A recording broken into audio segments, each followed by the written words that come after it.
What's up guys, Sub-Zeric here, back for another VOD review. Today, we're doing another VOD review of Rank 1 Brazil and Rank 1 World Ego Illusions. If I can disappear my camera for a second, you can see he finally hit 24, okay, my mouse being there does not help. He finally hit 2400 LP, so the highest LP. I don't think anyone else in the world is 2400 plus LP, and because you can see that up there, you can see that he's playing on his Brazilian account, so we can see what, the different servers look like. Ooh, this is already a really cool start. The double Senna plus Atrox. We could play a Senna reroll game. We'll see. I mean, Senna is exalted, but the other exalteds, not amazing. He's gonna opt to make the Koboko 2 here, and when he's holding the Sennas on bench, I doubt that you sell these to make gold here, but we'll see. Yeah, I don't think you're gonna sell a Senna pair in a spot like that. But I mean, we have a very nice straightforward opener. There's the Yasuo on the board, interestingly, maybe.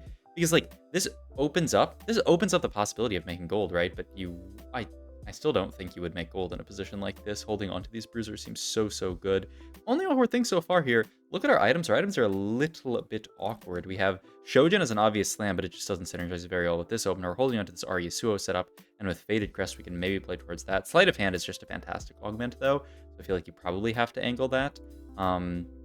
Just because, I mean, you take a sleight of hand, throw it onto Koboko, and you're pretty happy here. But yeah, Faded Crest a decent option as well, especially if like nobody else is angling it here. Just like a free Faded angle would be pretty good with just a Shojin Slam and with the bow open for Nashers down the line. I could see it, but yeah, we are just gonna go for the sleight of hand. I think it makes a lot of sense in this position. Gonna get the Aatrox in. We don't actually have a sniper to play here, which is a little bit sad. So yeah, it's actually gonna be this board, like not necessarily lost streak opener, I guess, but we're not aggressively leveling here. We don't really have much to add. We don't have an Ink Shadow either.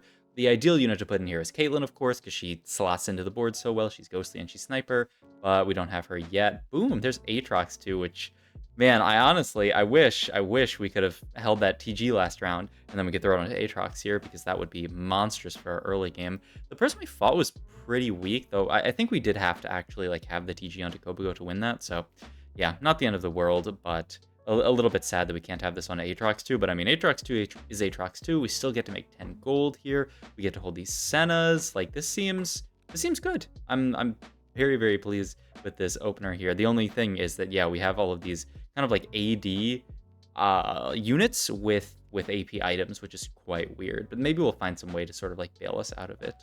We pick up with Zoe here. Looks like he wants to play Zoe on this board, and he is looking at just an Ashe game from this spot. Okay. I mean, I think this opener plays really straightforward into Ashe, and he's even going to bow the Zoe here. She's potentially Fortune, but I mean, with an opener this strong, I don't think we're going to be looking towards playing Fortune. We'll see, though. We rolled a pretty bad item onto Koboko here, just Deathblade, but looks like our boy's just strong enough to win this. So a nice free 3-streak is very good here. And yeah, the big question is, what is our first item going to be? Go for the pre-level here, just because we have the gold for it. Could be Last Whisper. That is also a Senna 2 with a red buff onto it, so I would not be shocked at all if we just pick that up and play for a fantastic early game. And yeah, boom. There's Senna 2. The only question is, what do we make here? If we make red buff, it's kind of awkward for Ashe. It's a solid item on Ashe. The problem is just it kills all of these bow components. So I'm curious to see what we do item-wise here, because red buff is certainly, in my opinion, the best slam in this position, but it's just, yeah, from an item economy point, it is a bit awkward. But I do think you probably just slam it just to play for streak here. And yeah, we are going to slam the red buff. It is not even really necessary in this fight versus this guy who is playing Kog'Maw reroll, it looks like, with It's Gonna Be Epic, or maybe they're just playing Vertical Mythic. They're level 4, so I guess they still have both options, but look at their bench. They have, like, nothing. The only other downside to... We played this Aphelios, right? The only downside to that is that we don't get to make 20, which feels a little bit bad, but if we keep up the 5 streak, we'll be fine. You're probably always taking champions here, right? This gold will help you actually make gold. We can make 30 this round as long as we win. So he's looking at potentially holding onto this Shen here as just a good guy to go on this board. But I would think, ooh, okay. He's considering cutting the Caitlyn here. I'm actually a bit surprised by this. I mean, if anything, I would cut the Aphelios here, guaranteed make 30. But yeah, he's actually cutting the Caitlyn here. Wild. I mean, the downside to cutting the Caitlyn is that, like, if we win this fight, you want to sell the Caitlyn. Oh, okay, so yeah, he's just not going to sell the Kate and make 30 gold here. I don't know. I would have really liked to make 30 gold here, but I think his idea is... He's conflicted about it. He's conflicted. Oh, I kind of think...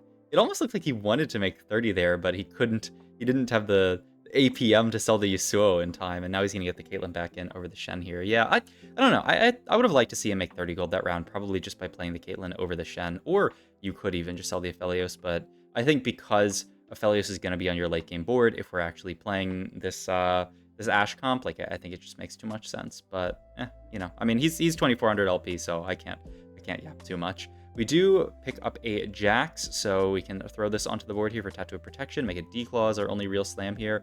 I would play Caitlyn here. I mean, I thought, okay, so in my sort of like thought process about this comp, I would always just sort of like default to playing a Caitlyn here over the Aphelios because it gives you Ghostly, of course. But Aphelios does give you Armor Shred. I'd be interested in sort of like polling good players about this spot here because I would always think Ghostly is better. It's healing onto your guy. It's also like extra damage, but obviously like Armor Shred is also damage, so it's an interesting call here. Ooh, augment wise here, I mean, it's interesting as well. He immediately rolls Silver Veil. I like Silver Veil the most out of these. So many interesting decisions so far from Ego Illusions. Because yeah, I don't love Tiny Titans in a spot like this. I don't love Item Grab Bag either. I kind of hate Item Grab Bag because there's so many bad things that it can be. And so it looks like he's looking at Tiny Titans.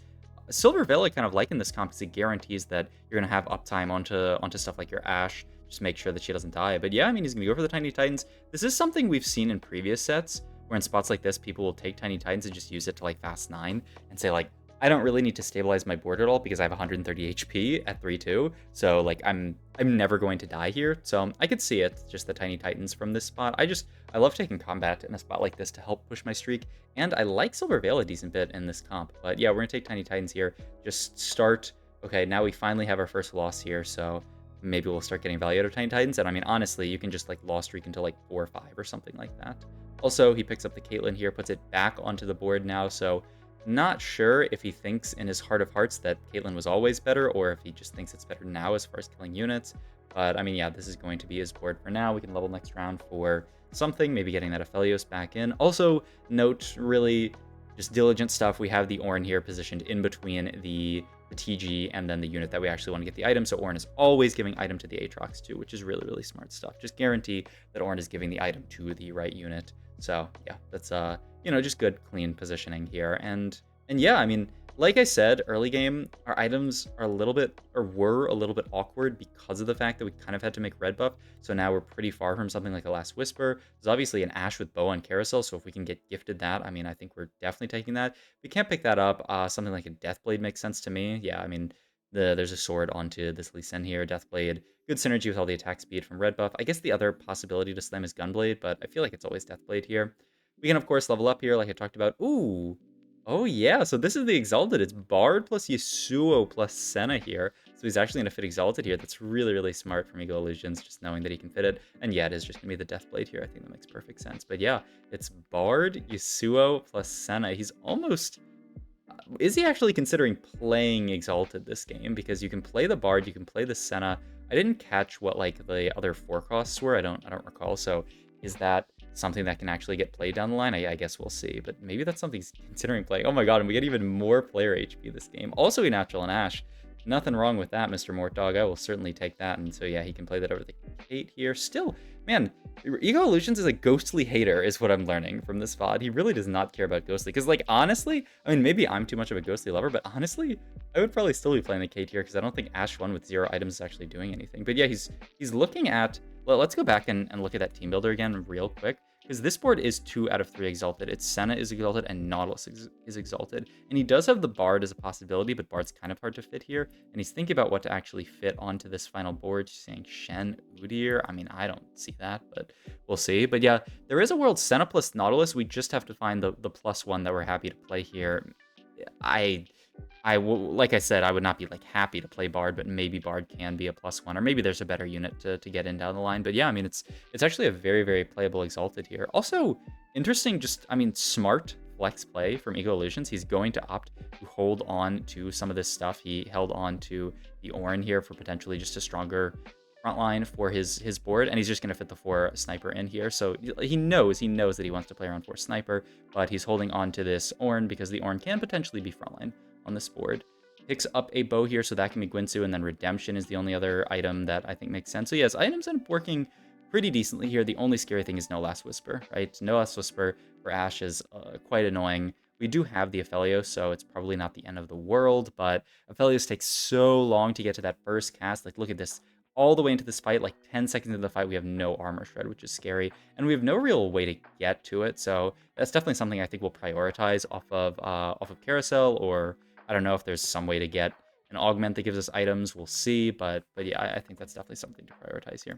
I'm actually surprised he doesn't consider Dynamic Duo further because of the idea that we're this healthy. Like, I think you can actually just snap pick Dynamic Duo here and go fast 9. I guess the only issue with that is that you don't really want to go fast 9 in this comp. It doesn't really do anything. Bruiser Crowd, I think, is a pretty decent augment in this comp. Salvage Bin could allow you to pick some of your items, but I really don't hate our items right now. I guess it gives you, it turns this TG into extra gloves, so maybe Salvage Bin is the idea? No Salvage Bin. Okay. I mean, he's looking at Grab Bag here. I guess the only problem with Salvage Bin is that you would have to sell your Senna to break apart the items, which would be really, really awkward. So I could see it. But you're probably having to sell Senna anyway because you want to move the items over to Ashe. So I think it's reasonable. He ends up going with Know Your Enemy, which is an augment that I haven't looked at the stats. I don't rate that highly in this comp because of the fact that you already get all this percent damage increase from snipers. Like, I don't think the percent damage increase is that great from it. But Ego Illusions likes it here. I mean, it is a very just solid, generically good augment, and we're playing a lot of traits right now, so we're getting pretty good value out of it. But yeah, we are gonna slow roll a little bit here, just trying to pick up some upgrades. Don't want to dip below 10 gold here, but we do have so many pairs that I think Ego Illusions is saying, like, we kind of have to roll in this position. We have the Ashe paired, we have this Ornn paired, we have, I mean, that's about it, but those are pretty huge pairs, right? If we could move our tank items onto Ornn and our damage items onto Ashe, our board would be really, really strong here. So yeah, just gonna sit on this board, roll it to 10 every round. Not over rolling, I like this, and like I said, we are 100 HP, so nothing really to worry about HP-wise. We do need to get a strong board at some point over the next, like, 3 to 5 rounds, but for now, we're alive and we're kind of chilling. This rod is kind of interesting. Probably has to end up being something like Crown Guard, because we already have red buffs. You don't want to make like a Morello. Like I was talking about before, we could prioritize something like a Cloak to look for a armor shred item, but we're just going to go for the sword here. Maybe it's Gunblade is the idea. There's the Ashe. So maybe his idea is Gunblade, and then you like move red buff over to Aphelios. Yeah, I think this makes perfect sense. Yeah, I mean, I like this setup a lot, and he's going to get in. Okay, yeah, he's thinking about moving his items around, but I don't think you can move them yet. I mean, yeah, these Ashe items look fantastic. The Aphelios is actually a really good applier of red buff because he hits multiple targets with his ult. So I like this a lot. Still a little bit scary that we're not even close to some kind of armor shred item that will be hard in some kind of fights, but hopefully off Raptors we can pick up like a Last Whisper or an Even Shroud or something, and then that will be enough. But yeah, I mean, this looks good. I mean, I like the Gunblade skin a lot, and moving the red buff over to Aphelios, knowing that it's kind of like a damage item, but it's also kind of like a supportive damage item. You can throw it onto Aphelios and you still get that heal cut aspect of it. Makes a ton of sense. And yeah, I mean, with Ashe 2 here now, we really just need to find frontline at this point. Our frontline being a Koboko 2 and an Atrox 2 is not really acceptable. So I actually don't think you can even really go 9 from this position, but I am pretty happy with the board right now.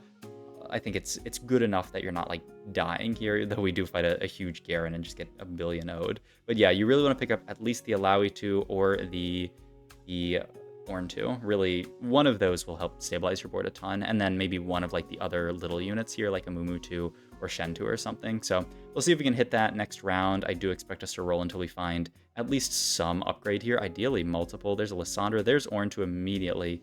So the question now is, do you continue to roll? And he is going to continue to roll here. What do we stop on? Alawi 2 has got to be good enough to stop, right? And then the Declaw Redemption goes onto Ornn. We have the glove that can go into Alawi, and you can make a Last Whisper here if you want. I mean, it kind of all works out. And yeah, we throw that onto Aphelios because he has higher attack speed from the red buff. So, you know, you want to stack all your items on one unit. He's even greeting for the Senna AD increase, which is fine in some matchups. It's a little scary if your opponent has like a Nautilus or something, so just something to keep in mind. But yeah, I mean, the board looks really, really nice now. I really like the fact that he ended up holding this Ornn. He got really rewarded for holding the Ornn pair from the start of stage 4, remember, right?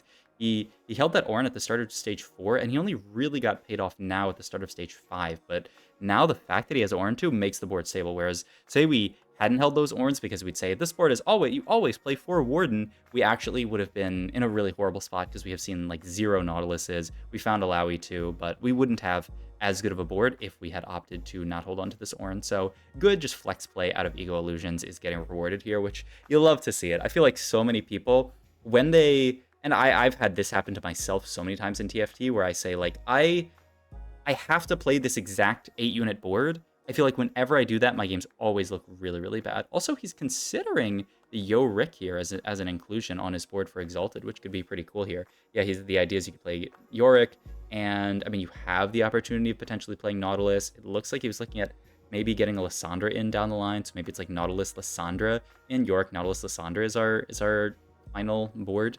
I think that actually makes a lot of sense, and getting Exalted in could be huge. But yeah, like, playing this more flex playstyle is almost always rewarded in TFT. It's almost never the case that you would prefer like a Nautilus 1 over this Ornn 2.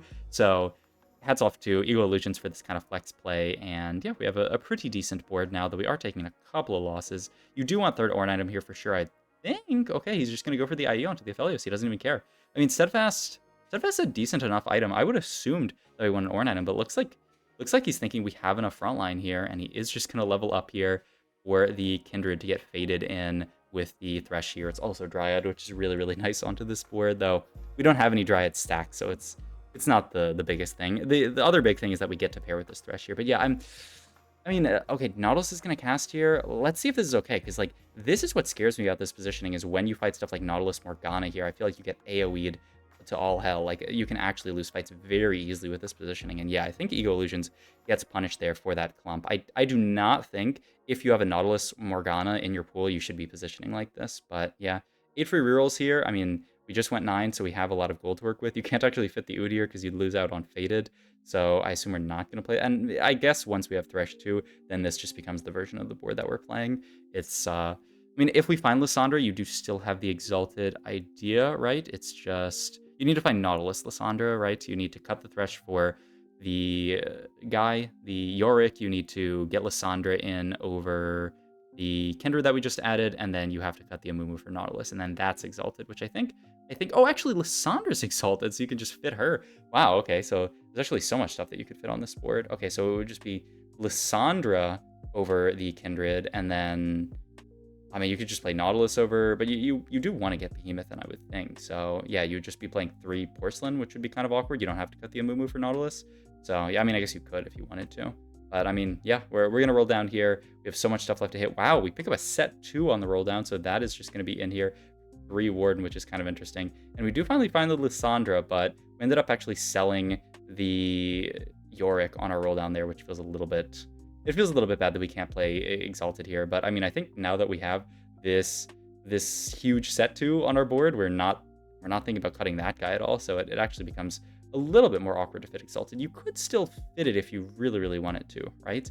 You would get Lissandra and Yorick in, would be your Exalted here. You'd cut Thresh plus, well, I guess you don't have another unit to cut. You'd have to cut Thresh plus like Mumu or Alawi or something. You don't want to cut Porcelain here, so it would have to be Thresh Alawi out would be the idea, I think, and you'd lose Ghostly, and yeah, you'd lose Ghostly and Faded here, and then you would get an Exalted. But I mean, honestly, now that we have a set 2, it's probably not even correct to cut those. Like, Faded is actually really, really nice extra HP and healing onto this set here. So yeah, this is honestly probably our strongest board. So I think Ego Illusions puzzled this late game board out very, very well. The set, also just hitting that set 2 in a few rolls makes this board really, really strong, and looks like we're coasting to a top 4, but the question is how high of a placement can we actually play for here? We're just donkey rolling into 0 here to try to pick up like a Mumu 2 or something, because our board looks very strong, but this is a high cap lobby. I just saw 6 Dryad as he looked across the lobby. He is finally spreading his board out because he sees that Nautilus in pool.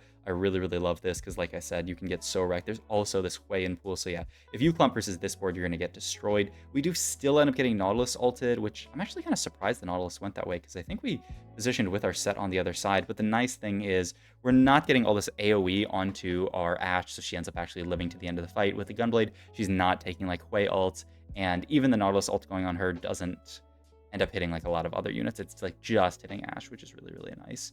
The Faded Spat doesn't really open up. I mean, it actually does open up some stuff. He's just going to opt to pick up the Lissandra with the Warmogs, though. I mean, it's a Warmogs for our Ornn, which is really, really nice. And, ooh, he's considering it. He gets Lysandra in over Mumu here. I mean, it is probably better, though. I mean, I'm not honestly that sure. So, like, yeah, the idea would be Lysandra in here, and then you could actually get Exalted in by just cutting Thresh. If you had Fated +1, you would just have to find the Yorick back, which, I mean, would be really cool. But yeah, I think he just took the Warmogs here because he didn't want to be super, super optimistic and think that he was going to actually pick up a Yorick on level 9, which, you know, fair enough. If you don't think you can find Yorick on 9, then that's quite fair. But I mean, still, great spot to be in here. I mean, yeah, that Yorick board actually sounds so, so nice. But looks like, yeah, we pick up the Amumu too. Like I was going to mention, I feel like Amumu is actually just a better unit than Lysandra, especially at 2-star. And now we can actually fit in 4 Warden, which is really, really nice. So we end up getting to the 4 Warden version of the board. It takes a while, but we get there. We get out of the Ornn because, I mean, 4 Warden is going to be tankier. And this is the thing about flex TFT play, right? This doesn't mean, like, you can still play with preconceived notions of what's strong in your head, right? Just because you play flexibly doesn't mean that you don't have to play the broken stuff. What we did is we played flexibly, played around the Ornn, and then finally, when we found the Amumu 2, when we found the Set 2, we're playing for Warden, which is the strongest version of the board. So this is how to play flex in TFT when a comp is broken. Like, you still play the broken comp. It's just the path that you take to get there can sometimes be non-traditional. So really, really smart stuff from Ego Illusions. We got an item here. I don't know what you even take in this spot. Like, who are you itemizing? Like, blue buff Nautilus, maybe? Oh, he's actually considering it. I mean, I think it is. Oh my god. I mean, I'm pretty sure it actually is Blue Buff Nautilus. I think this is the best one that you can take. You just want Nautilus to get casting here. The Declaw doesn't even really help him cast for his Blue Buff. Yeah, look, we got a Nautilus cast off there, which is huge. Set almost got another cast off onto that Garen, but still wouldn't be enough, man. This Garen augment is so strong once it gets just up and running. And yeah, we know that we only really have one more fight left, so we're just going to roll down, try to pick up some 2-stars if we can. We pick up 2-star Nautilus. Maybe that can get him to a couple of casts at some point in the fight. We have the Thresh here. He considers getting it over Fated for a second, but yeah, I don't think you can even cut Fated here.